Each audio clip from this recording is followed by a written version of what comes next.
cultiver ou cultiver mes fleurs, c'est la même chose. Je passe de l'un à l'autre avec le même joie et le même besoin de créer.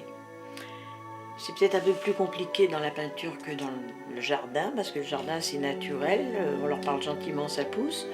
Mais la peinture, ça devient, pour moi, c'est de plus en plus difficile. Le fil conducteur de ma peinture, c'est un peu la lumière. Bien sûr, je n'ai pas inventé ça. De tout temps, les peintres ont cherché la lumière. Les impressionnistes, c'était surtout les effets de la lumière sur la forme.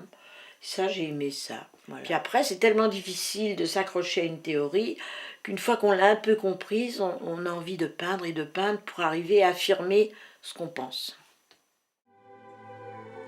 Le paysage, ça demande une architecture que je ne possède pas bien et que de plus, c'est très viril l'architecture. C'est mathématique, c'est des données qu'on ne peut pas tricher avec l'architecture. Qu'avec les fleurs, on peut tricher. J'ai un amour inconditionnel pour les fleurs qui sont toujours parfaites et qui se renouvellent depuis des siècles, toujours les mêmes fleurs, les mêmes pétales, le même processus. Il y a une rigueur dans la fleur, elle fleurit à un temps donné.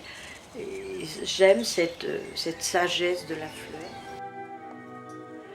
L'atelier que j'ai créé au fond de mon jardin, ça me permet d'avoir un groupe d'amis avec qui échanger parce que les grandes données que je m'impose, en leur imposant, je trouve la solution. En leur expliquant comment à elles il faut faire, je me l'explique à moi-même.